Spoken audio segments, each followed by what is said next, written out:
ಆಕಾಶವಾಣಿ. ತಾಯಿ ಹೊಟ್ಟೆಯಿಂದ ಚಟ್ಟ ಎತ್ತೋ ಗಂಟ ಹೆಲ್ತು ಇದ್ರೆ ಸಾಕು, ಬ್ಯಾರೇನು ಬ್ಯಾಡೆ.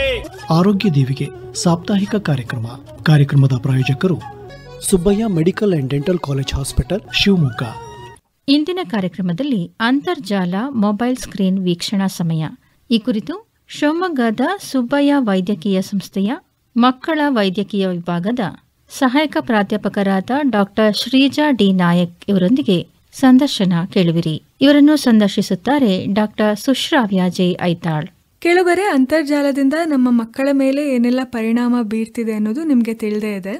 ಹಾಗೆ ನಮ್ಮ ಮಕ್ಕಳ ಮೊಬೈಲ್ ಬಳಕೆ ಈ ಅಂತರ್ಜಾಲ ಒದಗಿಸುವ ಜಾಲತಾಣಗಳಿಂದ ಎಷ್ಟರ ಮಟ್ಟಿಗೆ ಹೆಚ್ಚಾಗಿದೆ ಅನ್ನೋದು ಎಲ್ಲ ಪೋಷಕರಿಗೂ ಚಿಂತೆ ಮೂಡಿಸೋ ವಿಷಯ ಅಲ್ವಾ? ಹಾಗಿದ್ದಲ್ಲಿ ನಮ್ಮ ಮಕ್ಕಳ ಸ್ಕ್ರೀನ್ ಟೈಮ್ ಎಷ್ಟಿರಬೇಕು, ಅವರ ಸ್ಕ್ರೀನ್ ವೀಕ್ಷಣಾ ಸಮಯವನ್ನು ಹೇಗೆ ಕಡಿಮೆ ಮಾಡೋದು, ಇದರ ಬಗ್ಗೆ ಸಂಪೂರ್ಣ ಮಾಹಿತಿ ನೀಡಲು ನಮ್ಮೊಂದಿಗಿದ್ದಾರೆ ಡಾಕ್ಟರ್ ಶ್ರೀಜಾ ಡಿ ನಾಯಕ್ ಅವರು. ಇವರು ಶಿವಮೊಗ್ಗದ ಸುಬ್ಬಯ್ಯ ವೈದ್ಯಕೀಯ ಸಂಸ್ಥೆಯ ಮಕ್ಕಳ ವೈದ್ಯಶಾಸ್ತ್ರ ವಿಭಾಗದಲ್ಲಿ ಸಹಾಯಕ ಪ್ರಾಧ್ಯಾಪಕರಾಗಿ ಕಾರ್ಯನಿರ್ವಹಿಸುತ್ತಿದ್ದಾರೆ. ಅಷ್ಟೇ ಅಲ್ಲ, ಇವರು ಭಾರತೀಯ ಮಕ್ಕಳ ಚಿಕಿತ್ಸಾ ಅಕಾಡೆಮಿಯ ಸದಸ್ಯರು ಕೂಡ ಆಗಿದ್ದಾರೆ. ನಮಸ್ಕಾರ ಡಾಕ್ಟರ್ ಶ್ರೀಜಾ ನಾಯಕ್ ಅವರೇ. ನಮಸ್ಕಾರ ಸುಶ್ರಾವ್ಯರವರೇ.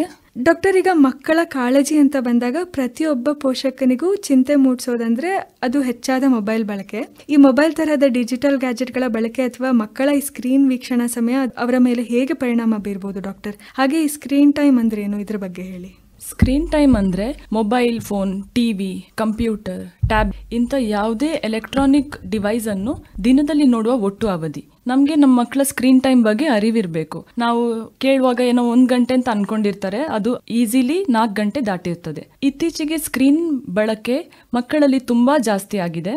ನಮ್ಮ ಸುತ್ತಮುತ್ತಲೇ ನೋಡಿದ್ರೆ ನಾವು ಮಕ್ಕಳು ಹೆಚ್ಚಾಗಿ ಫೋನ್ನಲ್ಲಿ ಮುಳುಗಿರುವುದನ್ನು ಅಬ್ಸರ್ವ್ ಮಾಡ್ತೇವೆ. ನಾನು OPD ವೇಟಿಂಗ್ ಏರಿಯಾದಲ್ಲಿ ನೋಡುವಾಗ ಮಕ್ಕಳು ನೀಟಾಗಿ ಕೂತ್ಕೊಂಡು ಕಾಲ್ ಚಾಚಿ ಫೋನನ್ನು ತೊಡೆ ಮೇಲೆ ಅಡ್ಜಸ್ಟ್ ಮಾಡಿಕೊಂಡು ಕತ್ ಬಗ್ಸಿ ಬೆನ್ ಬಗ್ಸಿ ಸೈಲೆಂಟ್ ಆಗಿ, ಏನೂ ಗಲಾಟೆ ಇಲ್ಲ, ಫೋನ್ ನೋಡ್ತಿರ್ತಾರೆ. ಅವರು ಈ ಪ್ರಾಯದಲ್ಲಿ ಅವರು ಆಟಾಡ್ತಿರ್ಬೇಕು, ಕಂಟಿನ್ಯೂಸ್ ಮಾತಾಡ್ತಿರ್ಬೇಕು, ಗಲಾಟೆ ಮಾಡ್ತಿರ್ಬೇಕು. ಹೀಗೆ ಅವರನ್ನು ನೋಡುವಾಗ ದುಃಖ ಆಗ್ತದೆ. ಫೋನ್ ಈ ಕಾಲದ ಅನಿವಾರ್ಯ, ಆದರೆ ಮಿತವಾಗಿ ಬಳಸುವುದು ಬಹಳ ಮುಖ್ಯ. ಸರಿ ಡಾಕ್ಟರ್, ಈಗ ನಮ್ಮ ಮಕ್ಕಳು ಎಷ್ಟು ಸಮಯ ಸ್ಕ್ರೀನ್ ನೋಡ್ಬೋದು? ನಾವೇನಾದ್ರೂ ಪೋಷಕರಾಗಿ ಅವರ ಈ ಸ್ಕ್ರೀನ್ ಟೈಮ್ಗೆ ಪರಿಮಿತಿ ಹಾಕಬೇಕಾ? ಪೋಷಕರಿಗೆ ಇದರ ಬಗ್ಗೆ ಗೊತ್ತಿರೋದು ಬಹಳ ಮುಖ್ಯ. Indian academy of paediatrics guidelines ತಂದಿದೆ ಇದಕ್ಕೋಸ್ಕರ. ಅದರ ಪ್ರಕಾರ 2 ವರ್ಷದ ಕೆಳಗಿನ ಮಕ್ಕಳಿಗೆ 0 ಸ್ಕ್ರೀನ್ ಟೈಮ್. ಇದನ್ನು ನಾನು ಹೇಳೋಗ ಪೇರೆಂಟ್ಸ್ ಆಶ್ಚರ್ಯ ಪಡ್ತಾರೆ. ಅಂದರೆ ಯಾವುದೇ ಥರದ ಸ್ಕ್ರೀನನ್ನು ತೋರಿಸುವಾಗಿಲ್ಲ. ಅಪರೂಪಕ್ಕೆ ವಿಡಿಯೋ ಕಾಲ್ನಲ್ಲಿ ದೂರದ ಸಂಬಂಧಿಕರೊಟ್ಟಿಗೆ ಮಾತಾಡ್ಸೋದು, ತಾಯಿ ಕೆಲಸಕ್ಕೆ ದೂರ ಹೋದರೆ ವಿಡಿಯೋ ಕಾಲಲ್ಲಿ ಮಾತಾಡ್ಸೋದು ಅಪರೂಪಕ್ಕೆ ಅಡ್ಡಿ ಇಲ್ಲ. 2 ರಿಂದ 5 ವರ್ಷ ತನಕ ಮಕ್ಕಳಿಗೆ ಎಜುಕೇಷನಲ್ ಅಂದರೆ ಪಾಠದ ಸಂಬಂಧಪಟ್ಟ ವಿಡಿಯೋಸ್, ಹಿಸ್ಟ್ರಿ ಆಗಲಿ, ಏನಾದರೂ ಮಾರಲ್ ಸ್ಟೋರೀಸ್, ಹಣ್ಣುಗಳ ಪರಿಚಯ ಮಾಡಿಕೊಡುವಂಥ ವಿಡಿಯೋಸ್, ಇಂಥ ನಿರ್ದಿಷ್ಟ ವಿಷಯಕ್ಕೆ ಪೋಷಕರ ಜೊತೆಗೆ ದಿನಕ್ಕೆ 2 ಬಾರಿ 30 ನಿಮಿಷದಷ್ಟು ಒಟ್ಟು 1 ಗಂಟೆ ನೋಡ್ಬೋದು. ಸುಮ್ಮನೆ ಸ್ಕ್ರಾಲ್ ಮಾಡ್ತಿರುವಾಗಿಲ್ಲ. 5 ವರ್ಷದ ಮೇಲಿನ ಮಕ್ಕಳ ಸಂಪೂರ್ಣ ಬೆಳವಣಿಗೆಗೆ ಅಗತ್ಯವಿರುವ ಇತರ ಆಕ್ಟಿವಿಟಿ, ಅವರ ಆಟದ ಅವಧಿ 1 ಗಂಟೆ ಆದರೂ ಆಟ, ನಿದ್ರೆ ಅವಧಿ 8 ರಿಂದ 10 ಗಂಟೆ, ಶಾಲೆಯ ಕೆಲಸ, ಊಟ, ಹವ್ಯಾಸ ಮತ್ತು ಫ್ಯಾಮಿಲಿ ಟೈಮ್ ಕುಟುಂಬದವರೊಟ್ಟಿಗೆ, ಇದರ ಜೊತೆಗೆ ಸ್ಕ್ರೀನ್ ಟೈಮನ್ನು ಬ್ಯಾಲೆನ್ಸ್ ಮಾಡಬೇಕು. ಮ್ಯಾಕ್ಸಿಮಮ್ 2 ಗಂಟೆ ನೋಡ್ಬೋದು. ಈ ಪ್ರಾಯದಲ್ಲಿ ಅವ್ರು ಏನ್ ನೋಡ್ತಾರೆ ಅಂತ ಕಂಟೆಂಟ್ ಮುಖ್ಯ ಆಗ್ತದೆ. ಆಯ್ತು ಡಾಕ್ಟರ್, ನನ್ನ ಮಗು ದೀರ್ಘಕಾಲದವರೆಗೆ ಈ ಸ್ಕ್ರೀನ್ ನೋಡೋದ್ರಿಂದ ಅದ್ರ ಮೇಲೆ ಏನೆಲ್ಲ ಪರಿಣಾಮಗಳು ಉಂಟಾಗಬಹುದು? ಅತಿಯಾದ ಸ್ಕ್ರೀನ್ ಟೈಮ್ ಇಂದ ಜಾಸ್ತಿ ಹಾನಿಯಾಗುವುದು ಬೆಳೆಯುತ್ತಿರುವ ಮೆದುಳಿಗೆ, ಅಂದ್ರೆ ಸಣ್ಣ ಮಕ್ಕಳಿಗೆ. ಮಕ್ಕಳು ವೇಗದಿಂದ ಬಹಳಷ್ಟು ವಿಷಯವನ್ನು ಕಲಿತಿರ್ತಾರೆ. ಅವರು ಎಲ್ಲಾ ಇಂದ್ರಿಯಗಳನ್ನು ಅಂದ್ರೆ ಸೆನ್ಸ್ ಆರ್ಗನ್ಸ್ ಅನ್ನು ಉಪಯೋಗಿಸಬೇಕು. ಉದಾಹರಣೆಗೆ, ಮಗು ಒಂದು ಆಪಲ್ ಹಣ್ಣನ್ನು ಹಿಡಿದಾಗ ಅದರ ಬಣ್ಣ ನೋಡ್ತದೆ, ಅದು ಗಟ್ಟಿ ಇದೆಯಾ, ಹಿಚ್ಕಬಹುದಾ ಅಂತ ನೋಡ್ತದೆ, ಅದರ ಪರಿಮಳ ನೋಡ್ತದೆ, ಕೈಯಿಂದ ಬಿದ್ದರೆ ಉರುಳ್ತದೆ, ಅದನ್ನು ಹೇಗೆ ತಡೆಬಹುದು, ಇಷ್ಟೆಲ್ಲ ಕಲಿತದೆ. ಇದಕ್ಕೆ ಕ್ರಿಟಿಕಲ್ ಥಿಂಕಿಂಗ್, ಪ್ರಾಬ್ಲಮ್ ಸಾಲ್ವಿಂಗ್ ಅಂತ ಏನು ಹೇಳ್ತೇವೆ. ಆದರೆ ಫೋನ್ ಒಂದೇ ಕಡೆಯಿಂದ ಇನ್ಪುಟ್ ಬರ್ತದೆ, ಅದನ್ನು ನೋಡೋದು ಮಾತ್ರ, ಮಾಡ್ಲಿಕ್ಕೇನೂ ಇಲ್ಲ. ಹೀಗೆ ಸಂಪೂರ್ಣ ಬೆಳವಣಿಗೆ ಆಗೋದಿಲ್ಲ. ಮತ್ತೆ ಸಮಸ್ಯೆಗಳನ್ನು ಲಿಸ್ಟ್ ಮಾಡಬೇಕು ಅಂದರೆ ದೈಹಿಕ ಸಮಸ್ಯೆಗಳು, ಬೊಜ್ಜು ಆಗ್ಬೋದು, ಸೀಡೆಂಟ್ರಿ ಲೈಫ್ ಸ್ಟೈಲ್ ಅಂತ ನಾವೇನು ಹೇಳ್ತೇವೆ, ಹೆಚ್ಚು ಹೊತ್ತು ಕೂತೇ ಇರುವುದರಿಂದ ಸಮಸ್ಯೆಗಳು, ತಲೆನೋವು, ಮಕ್ಕಳಿಗೂ ಈಗ ಕಾಮನ್ಲಿ ತಲೆನೋವು ಕಾಣಿಸ್ಕೊಳ್ತದೆ, ಕಣ್ಣಿನ ಸಮಸ್ಯೆ, ಐ ಸ್ಟ್ರೈನ್, ದೃಷ್ಟಿ ಸಮಸ್ಯೆ, ಬೆನ್ನು ಕತ್ತು ನೋವು, ಬ್ಯಾಡ್ ಪೋಸ್ಚರ್, ಗೂನಾಗುವುದು, ಇದೆಲ್ಲ ದೈಹಿಕ ಸಮಸ್ಯೆಗಳು. ಮಾನಸಿಕ ಸಮಸ್ಯೆಗಳು, ನಿದ್ರಾಹೀನತೆ. ಇವಾಗ ನಾವು OPDಯಲ್ಲಿ ಬಹಳ ಜಾಸ್ತಿ ಮಕ್ಕಳಲ್ಲಿ ಸ್ಲೀಪ್ ಪ್ರಾಬ್ಲಮ್ಸ್, ನಿದ್ರೆ ಸಮಸ್ಯೆಗಳನ್ನು ನೋಡ್ತೇವೆ. ಇದು ಫೋನಲ್ಲಿ ಇರುವ ಬ್ಲೂ ಲೈಟ್ ಎಕ್ಸ್ಪೋಜರಿಂದಾಗಿ. ಮತ್ತೆ ಎಸ್ಪೆಷಲಿ ಫೋನನ್ನು ನಿದ್ದೆ ಮಾಡುವ 2 ಗಂಟೆ ಒಳಗೆ ತೋರಿಸಿದ್ರೆ ಅದು ಜಾಸ್ತಿ ನಿದ್ದೆಗೆ ಎಫೆಕ್ಟ್ ಆಗ್ತದೆ. ಸ್ಪೀಚ್ ಡಿಲೇ, ADHD ಅಂತ ಏನು ಹೇಳ್ತೇವೆ, attention deficit hyperactivity disorder, ಖಿನ್ನತೆ, ಆತಂಕ ಇತ್ಯಾದಿ. ಬೌದ್ಧಿಕ ಸಮಸ್ಯೆಗಳು, ಶಾಲೆಯಲ್ಲಿ ಕಡಿಮೆ ಅಂಕ ಗಳಿಸುವುದು, ಇದು ಸ್ವಲ್ಪ ದೊಡ್ಡ ಮಕ್ಕಳಲ್ಲಿ. ಏಕಾಗ್ರತೆ ಸಮಸ್ಯೆಗಳು, ಪುಸ್ತಕ ಓದುವಂಥ ಒಳ್ಳೆ ಅಭ್ಯಾಸ ಕಡಿಮೆ ಆಗ್ತದೆ. ಜನರೊಂದಿಗೆ ಬೆರೆಯುವುದು, ಸೋಷಿಯಲ್ ಇಂಟ್ರಾಕ್ಷನ್ ಕಮ್ಮಿ ಆಗ್ತದೆ. ಇನ್ನು ಡಾಕ್ಟರ್ ಶ್ರೀಜಾ, ಈ ಸಾಮಾಜಿಕ ಜಾಲತಾಣಗಳು ಮಾದಕ ವಸ್ತುಗಳಷ್ಟೇ ವ್ಯಸನಕಾರಿ ಅಥವಾ ಅಡಿಕ್ಟಿವ್ ಅನ್ನೋದನ್ನು ನಾವು ಕೇಳಿದ್ದೀವಿ. ಹಾಗಿದ್ದಲ್ಲಿ ನನ್ನ ಮಗು ಈ ಸೋಷಿಯಲ್ ಮೀಡಿಯಾಗೆ ವ್ಯಸನಿ ಆಗಿದೆ ಅಂತ ನಾನು ಹೇಗೆ ತಿಳಿಯೋದು, ಅಥವಾ ಅದು ನನಗೆ ಹೆಂಗೆ ಗೊತ್ತಾಗುತ್ತೆ, ಇದ್ರ ಬಗ್ಗೆ ಹೇಳಿ. ಇದೊಂದು ಬಹಳ ಒಳ್ಳೆ ಪ್ರಶ್ನೆ. ಪೇರೆಂಟ್ಸಿಗೆ ಇದ್ರ ಬಗ್ಗೆ ಅರಿಯಬೇಕು. ಮೊಬೈಲ್ ಗೀಳು ಅಂದರೆ ಅದರ ಲಕ್ಷಣಗಳು ಹೇಗಿರ್ತದೆ ಅಂದರೆ, ಪದೇ ಪದೇ ಮಗುವಿಗೆ ಮೊಬೈಲ್ ಬೇಕು ಅಂತ ಅನ್ಸೋದು, ಕ್ರೇವಿಂಗ್ ಬರೋದು, ಒಂಚೂರು ಮೊಬೈಲ್ ಬಿಟ್ಟಿರ್ಲಿಕ್ಕಾಗೋದಿಲ್ಲ. ಆ ಥರ ಮಕ್ಕಳಿಗೆ ಮೊಬೈಲ್ ಮೇಲೆ ಕಂಟ್ರೋಲ್ ತಪ್ಪಿ ಹೋಗಿರೋದು, ನಿದ್ದೆ ಬೇಡ, ಊಟ ಬೇಡ, ಇಡೀ ಹೊತ್ತು ಮೊಬೈಲ್ ಕೊಡದಿದ್ರೆ ತುಂಬ ವಾಯ್ಲೆಂಟ್ ಆಗೋದು, ಕಿರ್ಚೋದು, ಟ್ಯಾಂಟ್ರಮ್ಸ್ ಥ್ರೋ ಮಾಡೋದು, ದುಷ್ಪರಿಣಾಮ ಕಾಣಿಸ್ಕೊಂಡ ನಂತರನೂ ಮೊಬೈಲ್ ಜಾಸ್ತಿ ಬಳಸೋದು. ಇದು ಮೊಬೈಲ್ ಅಡಿಕ್ಷನ್ನ ಕೆಲವು ಲಕ್ಷಣಗಳು. ಸೊ ನಾನು OPDಯಲ್ಲಿ ತಂದೆ ತಾಯರಿಗೆ, ಪೋಷಕರಿಗೆ ಅವ್ರದ್ದು ಶೀತ ಕೆಮ್ಮಿನ ಬಗ್ಗೆ ಚಿಂತೆ ಇರ್ತದೆ, ನನಗೆ ಮೊಬೈಲ್ ಅಡಿಕ್ಷನ್ನ ಬಗ್ಗೆ ಚಿಂತೆ ಆಗ್ತದೆ. ಈ ಲಕ್ಷಣಗಳು ಮಕ್ಕಳಲ್ಲಿ ಕಾಣಿಸಿದರೆ ಪೀಡಿಯಾಟ್ರಿಷಿಯನ್ ಅಥವಾ ಮಕ್ಕಳ ಮನೋವೈದ್ಯರ ಸಲಹೆ ಪಡೆದುಕೊಳ್ಳಬೇಕು. ಸರಿ ಡಾಕ್ಟರ್, ಚಿಕ್ಕ ಮಕ್ಕಳಿರಲಿ, ಈಗ ದೊಡ್ಡವರಾಗಿ ನಾವು ಕೂಡ ಈ ಸ್ಕ್ರೀನ್ಗೆ ಅಡಿಕ್ಟ್ ಆಗಿಬಿಟ್ಟಿದ್ದೀವಿ. ಹಾಗೆ ಇನ್ನು ಕೆಲವು ಪೋಷಕರ ಕೆಲಸವೇ ಈ ಕಂಪ್ಯೂಟರ್, ಲ್ಯಾಪ್ಟಾಪ್ಗಳ ಮುಖಾಂತರ ಆಗಬೇಕಾಗಿದೆ. ಹಾಗಿದ್ದಲ್ಲಿ ಈ ಪೋಷಕರ ಸ್ಕ್ರೀನ್ ಸಮಯ ಅವರ ಮಕ್ಕಳ ಮೇಲೆ ಪರಿಣಾಮ ಬೀರತ್ತಾ?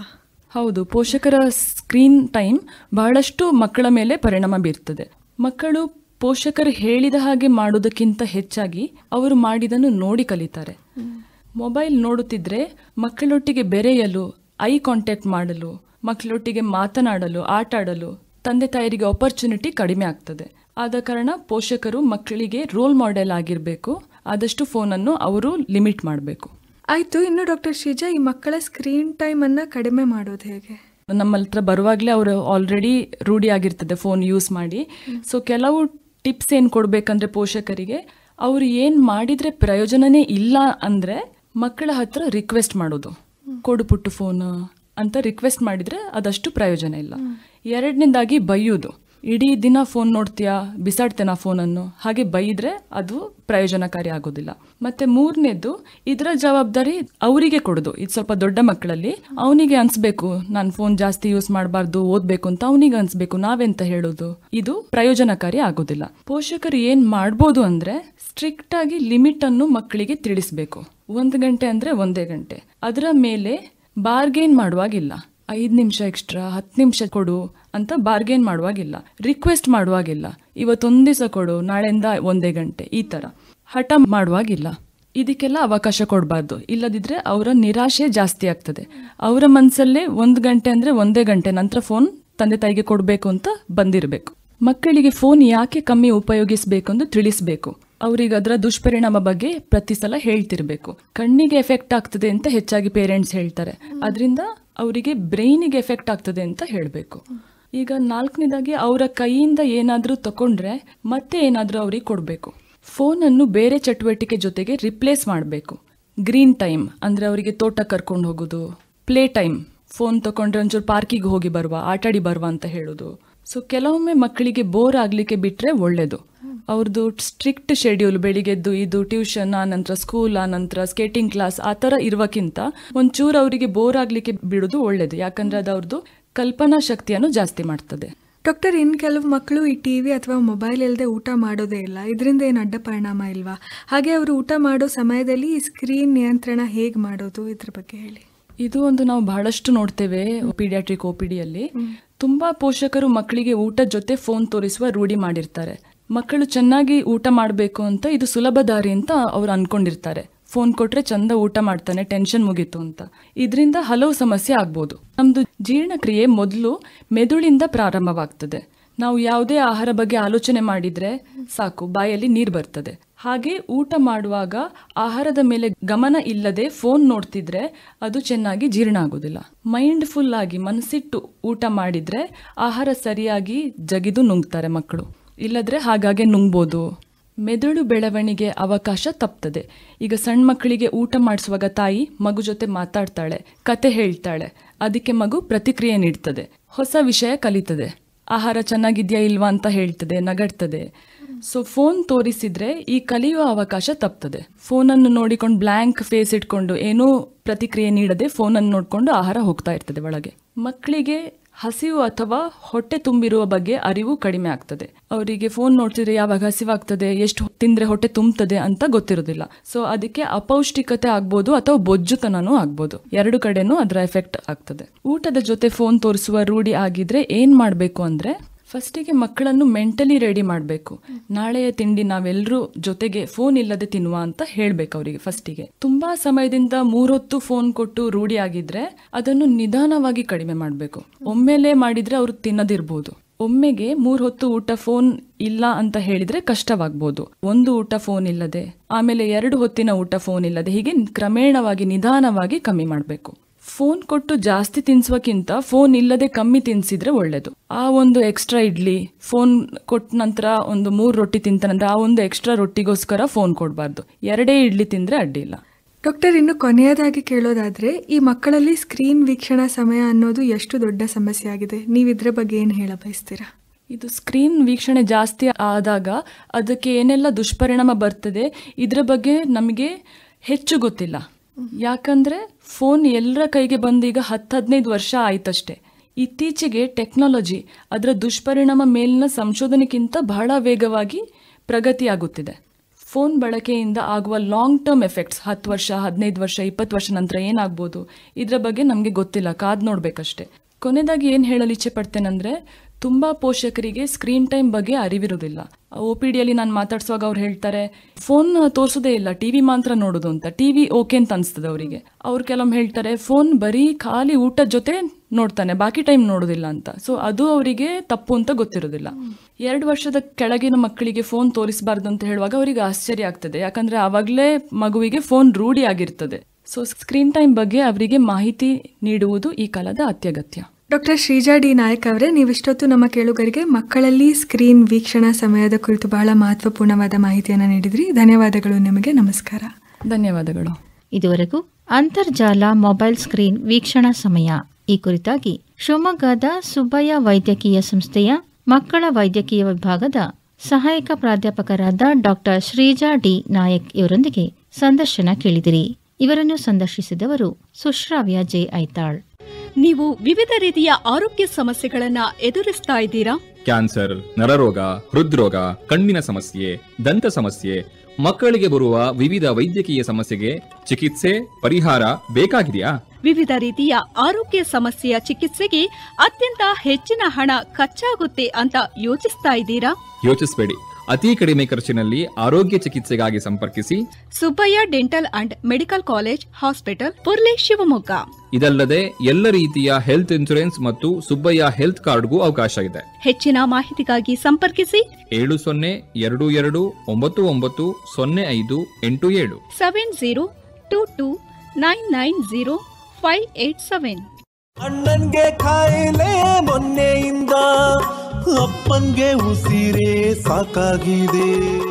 ಇದುವರೆಗೆ ಆರೋಗ್ಯ ದೀವಿಗೆ ಸಾಪ್ತಾಹಿಕ ಕಾರ್ಯಕ್ರಮವನ್ನ ಕೇಳಿದಿರಿ. ಕಾರ್ಯಕ್ರಮದ ಪ್ರಾಯೋಜಕರು Subbaiah medical and dental college hospital, Shivamogga. ನಿರ್ವಹಣೆ SR ಭಟ್, ಸಹಕಾರ ಸವಿತಾ S. ಈ ಕಾರ್ಯಕ್ರಮವನ್ನ ಪುನಃ ಕೇಳಲು ಆಕಾಶವಾಣಿ ಭದ್ರಾವತಿ ಯೂಟ್ಯೂಬ್ ಅನ್ನ ಸಬ್ಸ್ಕ್ರೈಬ್ ಮಾಡಿ.